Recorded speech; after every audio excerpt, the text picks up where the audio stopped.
Muito boa noite, torcida vascaína. Estou aqui mais uma vez para gravar mais uma livezinha, né?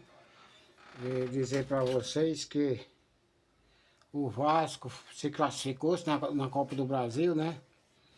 E entrada de sapato alto, né? Ali é sapato alto, é jogador desligado, viu? É jogador desligado, viu? E tomaram o empate, viu? Ó, gente, eu vou falar aqui uma coisa antes de falar no Vasco, para vocês entenderem por que é que eu falo de futebol, viu? Primeiro eu quero mandar aqui um abraço para meu amigo Galego, né? Galego Pescador, né? Mandar um abraço aqui para nosso amigo Edson, né? Meu companheiro de pescaria, né? E amanhã nós vamos dar uma pescada grande, né, Edson? Eu tive conversando com o Galego, e o Galego falou para mim: Raimundo, Ceará, use da sua experiência como jogador de futebol e dê um conselho a esse povo que vão chegando para jogar bola, que isso é importante. Muita gente não sabe o que é o jogo de futebol. E você, como um jogador velho aposentado, né? Você tem muito a contar para esse povo jovem, né? E eu resolvi fazer essa live hoje justamente falando disso. Ô, gente, não é obrigado você ser um jogador de futebol e sair driblando todo mundo, não. Isso não é vantagem, não. Viu? Você quer ser um jogador de futebol? Você tem vontade de ser um jogador de futebol realmente? Para você ser um jogador de futebol e ser sério na sua função que você vai exercer como jogador e profissional, você tem que ter pelo menos 3 coisas: coragem, atitude e boa vontade. Você está entendendo? Coragem, atitude e boa vontade. Se você não tiver isso, não adianta você entrar em campo dizendo que é jogador de futebol. Porque no jogo, o que mais exige do jogador de futebol é boa vontade. Vários lances precisam de atitude. E é uma atitude rápida. Porque dentro de campo você não tem tempo de pensar muito, não. Ali você tem que pensar 2 segundos o máximo. 3 já é extrapolando. Para você bater na bola, ter uma decisão de dar um passo, certo? Porque às vezes o jogador de futebol dá o passo errado é porque ele não teve a atitude de ter tranquilidade para dar aquele passo. Tá entendendo? E aquele passo só sai com qualidade se você tiver atitude. Tá entendendo? Se você tiver calma. Aquele jogador de sangue frio, você tá entendendo? Aquele jogador de sangue frio, que faz as coisas para ele nem estar fazendo. É essa atitude que o jogador de futebol tem que ser. Porque eu joguei muita bola. Eu comecei a jogar bola muito cedo em minha vida, viu? Mas eu era um centroavante, eu era um ponta esquerda daquele centroavante, tá entendendo? Na frente eu jogava em qualquer posição. Tanto eu jogava na direita como eu jogava na esquerda, não fazia diferença nenhuma. E no dia que o centroavante não podia jogar, eu ia de centroavante e resolvia a parada também. Mas por quê? Eu era daquele jogador frio, sangue frio, gelado. Você tocava a bola pra mim, você pensava até que eu ia perder. Que era dali que ia sair a grande jogada. Sabe por quê? Porque eu tinha tranquilidade. Eu não era apavorado, nem me apavorava com o meu marcador, não. Eu me preocupava era comigo, não com o meu marcador. Ele que se preocupasse comigo, era que ele estava com a bola. Quer dizer, que quando você está com a bola no pé, alguém é que tem que se preocupar com você. Não é você se preocupar com alguém. Não. Você só se preocupa em fazer sua jogada, somente. Faz uma jogada bonita, se der para fazer, se não der, faz feia. Né? O feio também vale. Né? O feio às vezes se torna bonito, porque às vezes você dá um lançamento feio, mas bater na cabeça do seu companheiro faz o gol. Então a jogada foi feia? Foi. Cruzamento foi ruim? Foi. Mas caiu na cabeça de seu companheiro, ele fez o gol. Então a jogada ficou bonita. Você tá entendendo? É do feio que faz o bonito. Vê uma bola pra você chutar. Você não pode, não tem jeito de chutar assim com o peito de pé, então dá uma patada nessa bola, que essa bola sai desse tamanho do seu pé. Né? Às vezes você não tem chance de fazer isso, para dar um chute certeiro. Um bico, ó, tum, um bico de pé. Eu cansei de fazer gol assim, com o bico do pé assim, tum. Era gol feio, bicuda? Era, mas era gol. Eu não tava nem aí não. Pra mim, o certo era a bola entrar. Quando eu chutava a bola, pra mim o certo era a bola entrar, do jeito que ela fosse. Eu não importava com um gol bonito, não. Esse negócio tá dando de calcanhar, essas coisas de coisinha, o cabo barroava nele, eu saía de cavalo, me levantava lá na frente, e quando eu me levantava, estava com a bola no pé. Tá entendendo? Esse negócio de o cabo triscar a mão no outro e o cabo botar a mão no zóio para dizer que é falta, isso não existia no nosso tempo, não. Não adianta nem ficar parado que o juiz não dá falta, não. Era tapa na cara, era coisa, era pontapé, você se ajeitava e o juiz só dava falta mesmo quando ele via que a falta era pesada. Hoje eu vejo o cabo trisco no jogador aqui, é falta. Vai. Tá jogando com moça? Não. Eu cansei de falar isso para jogador dentro de campo. Eu não tô jogando com moça não, meu amigo. O juiz um dia me deu eu tive de levar um cartão durante o tempo. Durante o tempo que eu joguei bola. Eu tive de levar um cartão amarelo só. Nunca fui expulso dentro de jogo, porque eu nunca comentei nada. Eu dava minhas pancadinhas de leve que o juiz nem via. Tá entendendo? E também não reclamava juiz, não. Porque o juiz, quando apita uma falta, não adianta você reclamar que ele não vai botar aquela falta para trás, não. É falta. Tá entendendo? Então é isso. Eu tive de levar um cartão amarelo uma vez, porque eu dei um pontapé lá num sujeito lá que eu tava com raiva dele, que ele tá só batendo nele e o juiz não dava nada. Eu dei um cutucão nele assim, ó. Desse cutucão ele saiu de campo, mas o juiz não me expulsou, não. O juiz nem viu que eu bati nele. Daí só você reclamando com o pé pra cima, dizendo que eu tinha quebrado ele. Daí o juiz disse, calma rapaz, joga mais devagar. Assim não, daí eu fui, doutor, eu não tô jogando com moça não. O tanto de tempo que eu já apanhei e ninguém se vingou, deu?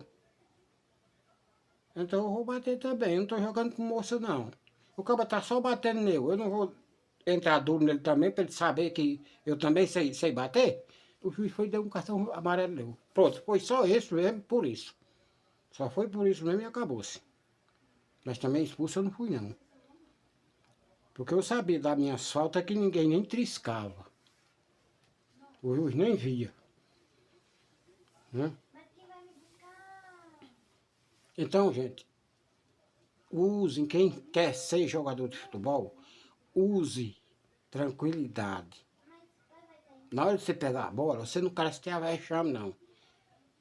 Tranquilo que você faz uma jogada bonita, sai jogando, faz um futebol limpo, tá entendendo? E juiz a gente esquece dentro de campo. Tá entendendo? Porque eu fui jogador de futebol. Hoje eu sou um jogador de futebol aposentado. Tá entendendo?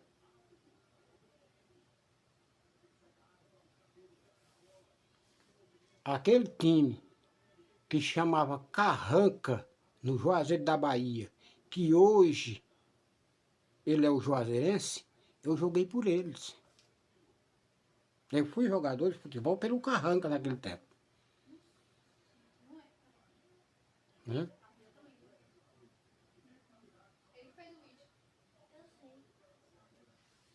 Tá entendendo? Eu joguei num time em São Paulo chamado Montreal. Entendeu? Só que naquele tempo a gente jogava bola e trabalhava, porque a gente não ganhava quase nada, né? Não ganhava nada dos times, né? Quase nada. Então a gente trabalhava. Só que a gente tinha os dias de treinar. Porque dentro da fábrica, quando nós treinávamos, que era Cobrasma naquele tempo, tinha um campo de futebol especialmente só para nós treinar. E um dia eu tive o prazer de treinar, sabe contra quem? Contra o Palmeiras. Treino. O Palmeiras foi treinar lá, deixar junto aí um dos melhores jogadores que vocês têm aí para treinar contra nós, só para nós treinar, mas não para dizer que não é só nós aqui. Aí nós fomos. Foi nós da firma contra eles. Tá entendendo? Treinamos contra o Palmeiras. Na Cobrasma. Quem achar que é mentira minha, vai lá na Cobrasma, que se ainda existir, você vê lá o estádio de futebol dentro da firma. Viu? Dentro da firma. Fica ali, pertinho da estação do trem, a Cobrasma, em São Paulo, no Largo de Osasco. Viu? Eu digo minhas coisas, mas eu explico onde é que está situado o terreno que nós treinamos. Você chega no jardim, no Largo de Osasco, você entra, você vai direto, beirando a linha do trem, na frente você vê a Cobrasma. Viu? Então lá dentro tem um campo de futebol. Pergunte lá, pesquise que vocês vão ver se não tem esse campo de futebol dentro da Cobrasma. Pesquise que vocês vão ver. Se é mentira minha ou não. Ou seria para o Ceará tá falando a verdade mesmo. Viu? Então, gente, o time do Vasco, né? Isso é uma mínima história que eu contei da minha vida para vocês, mas já depois eu vou contar mais. Tem mais história ainda de mais jogos que eu joguei, né? Quando eu encerrei minha carreira, né? Foi bonito, uma despedida bonita, né? Nós tínhamos lá no Ceará tem um timezinho chamado Vasco, né? Eu joguei no Vasco, né? Lá, né? Então minha despedida foi, daí joguei, depois mudou para o Montreal, o Vasco mudou para o Montreal, aí depois do Montreal mudou para o Fluminense, eu jogando nesses tudo nesse tempo. Joguei Vasco, joguei Fluminense, Botafogo, né? Joguei, que a gente ia mudando o nome do time e a gente ia jogando, tá entendendo? Então, joguei, e por último, minha despedida foi do time do Grêmio, viu? Lá do Ceará, tá entendendo? Então, gente, o Vasco tá classificado na Copa do Brasil, né? O Flamengo tá jogando agora, tá perdendo de 2-0 por Vitória, da Bahia, né? Com esse resultado, se terminar com esse resultado, o Vitória tá classificado. O Flamengo se desclassifica. Classificado é o Vitória com 2-0. Então, tá aqui, tô ouvindo o jogo aqui, tá de 2-0 por Vitória. Até o presente momento que eu comecei a gravar a live, está de 2-0 por Vitória, viu? Então, o Vasco está quase sendo vendido também, né? Já está nos slides, né? Dando negócio ali, papelada, assinação, essas coisas, né? Então, provavelmente daqui para o fim do mês que vem, o Vasco tem novo dono, né? Só que tem gente dentro da diretoria do Vasco que não querem vender não. Por quê? Agora eu vou lhe explicar por que não querem. Porque tem gente lá dentro que tem certeza, quando o novo dono chegar, vai tirar ele de lá de dentro. Porque ele não vai querer ladrão lá dentro, que é o que tem muito dentro do Vasco hoje. Né? Quando eu digo logo é a palavra certa. Né? Então ele não vai ter chance de estar metendo a mão lá não. Que tem dono. Né? E o novo dono vai trazer o seu administrador lá de fora. Tá pensando que vai ser esses aí, que vai mexer com dinheiro? Esses que tá dentro do Vasco hoje, não vai, nenhum vai mexer com dinheiro lá dentro. E eu, sendo o dono do Vasco também, eu não entregava dinheiro assim, as ibolé também pro Vasco, não, não. Aqui, ó. Tem o senhor meu aqui de responsabilidade, né? Tá entendendo? O senhor contrata e ele paga. Mas a diretoria, não. A diretoria do Vasco faz de conta que nem existe, pronto, acabou-se. Tá entendendo? Bom, gente, e o Renato Gaúcho deu entrevista depois do jogo, né? E Eu achei muito bonita a entrevista de Renato Gaúcho, porque dá certinho com isso que eu estava falando de mim. Com qualquer um jogador de futebol. Que tem que ter essas três coisas que eu falei. E o Vasco ontem não teve nenhuma. Então o Renato Gaúcho bateu exatamente em cima dessa técnica que eu estou falando para vocês aqui. É, o Vasco não teve coragem, não teve atitude e não teve tranquilidade.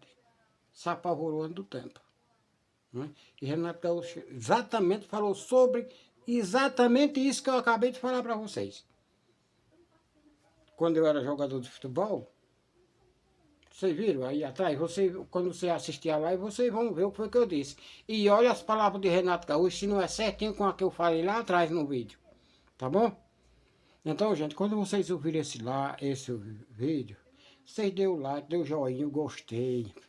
Ó, meu vídeo travou, é por isso que eu não estava gravando. Foi obrigado a menina ver se podia fazer nova conta que tinha fechado.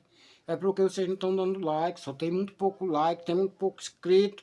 Vamos se inscrever que é de graça, só para meu canal crescer de novo. Que quando a gente tem uma pendanga dessa, a gente cai. Tá entendendo? A gente cai, o YouTube derruba. A gente vai lá e faz de novo. Tá entendendo? Daí foi por isso que eu não estava gravando, porque vocês estavam só assistindo, não estão se inscrevendo. Se inscreva. Eu tenho 15 mil inscritos no meu canal. Só tem 100, não tem nem 200 inscritos, gente. Vamos se inscrever. Não custa nada, né? É de graça. Você chega na palavrinha do seu celular, tem uma palavrinha inscreva-se. Você se inscreve. Daí tem uma palavrinha, dê o like. Você vai lá e dá o like. Tem uma palavrinha também que diz assim, assine o sininho de notificação. Você vai lá e atina o sininho, que é para toda vez que eu gravar, você me assistir, rapaz. É tudo de graça, você não vai pagar absolutamente nada, minha joia. Aqui se fala de Vasco, meu filho. E para terminar, gente, eu vou deixar, eu vou deixar aí a entrevista de Renato Gaúcho, depois do jogo, para vocês verem se eu estou certo ou não, viu? Agora, fala, Renato.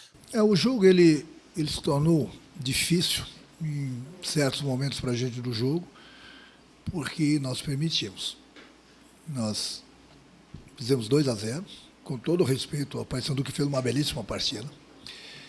Mas nós estamos bem no jogo, 2-0, mas aí vem aquela acomodação, né, de um outro jogador, já está decidido. Aí no último lance do primeiro tempo eles acharam um gol. E eu estou alertando o meu time desde ontem sobre esse jogo, que era um jogo perigoso. E acharam o gol no último lance do primeiro tempo. Aí voltaram para o jogo. Alertei eles no intervalo do jogo. Aí, 1 minuto de jogo, gol do Paysandu. Quer dizer, eu falei para eles, né? O grupo gosta de sofrer. O grupo acho que está junto com a torcida. Vamos sofrer com o nosso torcedor. E não pode ser assim. Não pode ser assim, independente da competição, independente do adversário. Você tem que levar a sério os 90 minutos. Você não pode achar que o jogo tá ganho, mesmo com 2-0, 3-0. O jogo é jogado durante os 90 minutos, tudo pode acontecer. Eu alerto eles muito sobre essas coisas todas no futebol que pode acontecer. E tudo que eu alertei eles desde ontem, hoje na pré-eleição, infelizmente aconteceu. E aí, quando preciso poupar 2, 3 jogadores para o jogo de sábado, eu tenho que deixar os jogadores em campo, se desgastando, porque eu tive que fazer algumas trocas que eu não esperava, até para garantir a classificação. Eu vi os jogos ontem da Copa do Brasil, eu falo isso sempre para eles, não importa se o time é da 4ª divisão, 3ª divisão, 2ª divisão, 1ª divisão, eles querem mostrar trabalho, é a chance deles aparecerem contra o grande.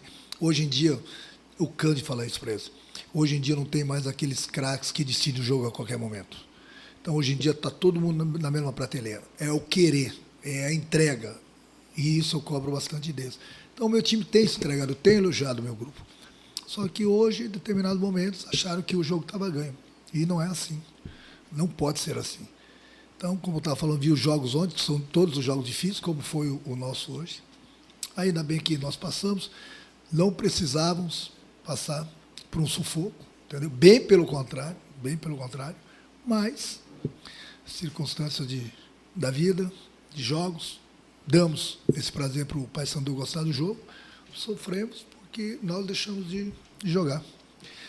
E, infelizmente, pagamos quase caro por isso. Mas, por outro lado, felizmente, o nosso objetivo era a gente conseguir a classificação.